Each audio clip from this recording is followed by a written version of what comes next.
and got flagged for taunting. After the game, Winfield explained why he did it. Take a listen.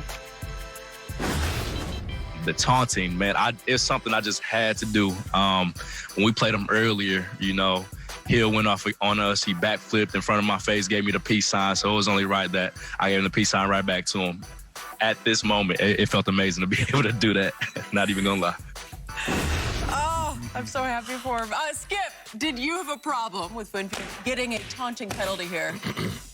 Shannon, I loved it, and in this instance, I completely condone it. Usually I'd say, no way. I'd be the first one to say, what are you thinking? And by the way, we talked about they got 3 penalties. I'd forgotten about that when they had 4 for 39, but that's 15 right there. That's the 4th and the last one. Obviously, the game had been decided. Yes, it's over at that point. And as I kept telling you last week, I felt like the entire Bucs season turned around with that backflip, if we could see that again, because this backflip came on the 17-0 touchdown 10 weeks ago on this very same field. And he had gone off, as you know, for 203 yards receiving in the first quarter.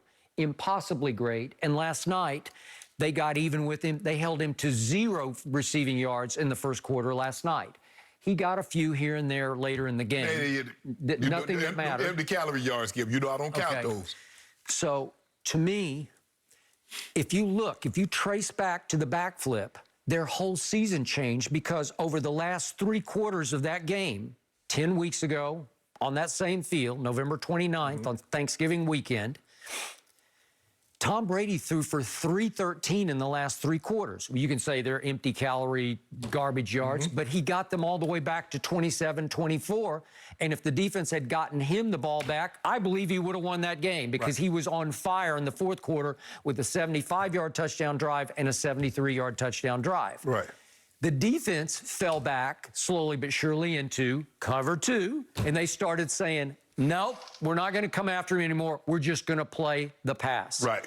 And as you pointed out, late in the 2nd quarter, Shaq Barrett finally got loose, and he blindsided Mahomes into a fumble that kind of saved the game at that point because they looked like they were about to go in for 24-0 at that point, remember? And yet, to me, Tampa figured out Kansas City over the last 3 quarters. Oh, we can do this to get that. We can do this on offense, we can do this on defense, and we can play with these guys. So whatever good vibes they had off 27-24 loss began to reverberate through the back half of the season, or the last part of the season, because remember, they had the latest bye week in the whole NFL, week 13. And this is a brand new team in the middle of a pandemic. Great things happened in that bye week. I believe that Tom Brady sat down with Bruce Arians and said, hey, coach, you got to lay off me publicly. It's just not fair to me. And it doesn't help us because you're undercutting my leadership ability, because when you blast me publicly, the team's saying, well, I don't know, is he the GOAT or is he washed up, right? And so Arians became good cop from that point forward.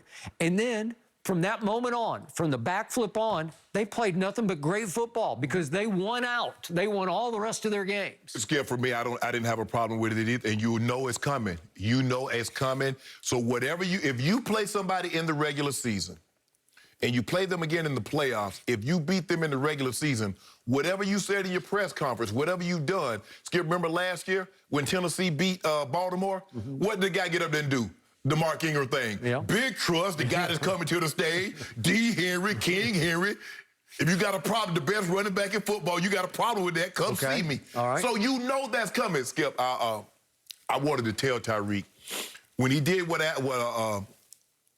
did on the sideline, says, come help these people. That was in 1996. That was against the Patriots.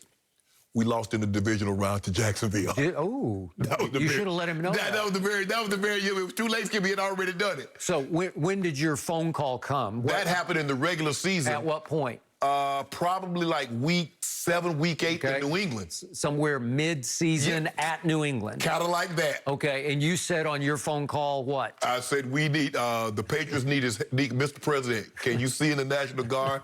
Because the Patriots need as much help as they can get because we're killing them. And you know, it took off like wildfire. Skip, that's what happened. And so Tyreek borrowed Yeah, your... he yes. borrowed. But I don't know Yes. if he really... Obviously, he didn't know that it didn't end up so well for us. But next year, we went up, so maybe next year they go back and repeat. But, Skip, I agree with you. I don't have a problem with it. You knew it was coming. If they was going to win, so whatever you said in your press conference, whatever you did on the field, I'm surprised if they'd had somebody that could have backflipped, I'm sure they would have turned the backflip. Who can do that? Not many. I was thinking AB might be the only guy. Maybe. But I'm afraid that, you know, at this juncture, he might not be able to do it. But that's just how it goes, Skip. That's how it goes. You know, hey, now you see everybody doing Steph Curry shimmy when they hit a three, or they do it. So that's a part of the territory. Comes with the territory. I don't have a problem with it. But Tyreek knew it was going to come, and you're going to see more of it. Yep. But the question I have, Skip, moving forward, is that the blueprint to how you stop Mahomes? Is that you play cover two? Because they don't have a guy that can run the football. You feel very comfortable being able to stop their run and say, we're not giving you anything cheap or deep, and we're going to make you nickel and dime your way, and can we get pressure? The question is, how effective is Eric Fisher going to come back with that Achilles injury? Yep. And is Mitchell Schwartz coming back? Because, Skip, I don't care who you got at quarterback. Yep. Without those two tackles, you're not doing anything. It's funny, though, early on, I thought Clyde Edwards-Helaire was gashing him. He wound up 9 for 64. But that was in the second half. Yep. They didn't do anything. All the first half rushing came through Mahomes through the scramble. Yep. He wound up with Mahomes had 33 yards on scramble. Yeah. Not fatal kind of No, yards. but Skip, every time he tried to throw a pass, he had almost 500 yards on scramble yards before he threw a pass or he was sacked. Let that sink in. 500 during the... Yeah, so he was running around. Yeah. They was counting up the yards as he's running around. Oh, 500. He covered 500 yards. 500 yards, Okay. yeah, before he threw the ball or was sacked. Okay. That's normally what they do on, they keep stats like that, Skip, on when guys are kick returns, the punt returns, he's zigzagging. Not the quarterback throwing a pass. That just lets you know he was running for his life. Yep. But you, Skip, you knew that was coming. Yep. I was just like, you know what? Somebody gonna hit Tyreek with the peace sign. I don't know when it is, but it's coming. Yep. So Antoine Winfield Jr., his father obviously was a very good NFL player. I don't know if you played against him. I'm sure we did, Skip. I'm almost certain we did, because I think we played Minnesota. We played Minnesota in my last year, 2002. Yep, okay. We played him, so he would have been there. So he was a second-round pick. He's 22 years of age. His fellow safety is Jordan Whitehead, who I wasn't sure would be able to play, but he played. He's got a bum shoulder, which didn't seem to come into play. He could still run. Those two safety, he's 23. So you got a 22-year-old and a 23-year-old playing cover two, and they're coming of age right before your eyes because Antoine... Dean might not be but like 24, 25. Carlton Davis like 24, 25. They're 24 and 24. Yeah. Okay, so it's a very young secondary that is growing up. It grew up last night right before you... It got torched again and again during the regular season.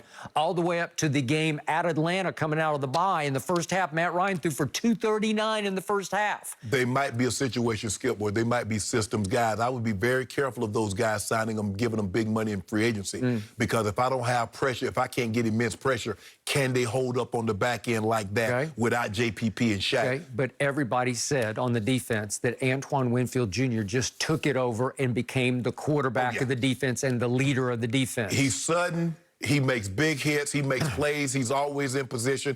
And that's what you need. Skip, it helps. Who made the play of the game at New Orleans on Jared Cook? He did. That was He it. did. Game turner. Skip, that's what stripped him. It's nice to have a guy that his dad played. And so from a very young age, his dad is teaching him how to read keys and what to look for in down and distance, area of the field, situations. So he understands. He has a unique knowledge, like THT saying that when LeBron is talking to him, I'm absorbing everything because no other 20-year-old is getting that information. Taylor Horton Tucker. Right. Yep. So he's saying, I'm getting information from my dad that very few people can say, my dad was an NFL corner. My dad did this. And he's giving me all the keys currently what I need to be a better player.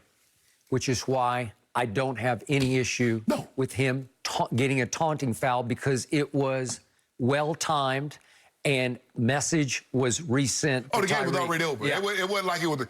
I'd have had a problem with it, Skip, if it's a one-possession ball game and you got backed up, you put your team in a situation, but it's 31-9. There ain't no 28. And that was fourth down. Yeah, so he knocks down the pass, and it's like, Game over. Ain't no 23-point plays out there in the NFL, so I don't have a problem with it. And you already know it was going to come. So, hey, you got to eat that one, Tyreek. We'll get them next time. Yep.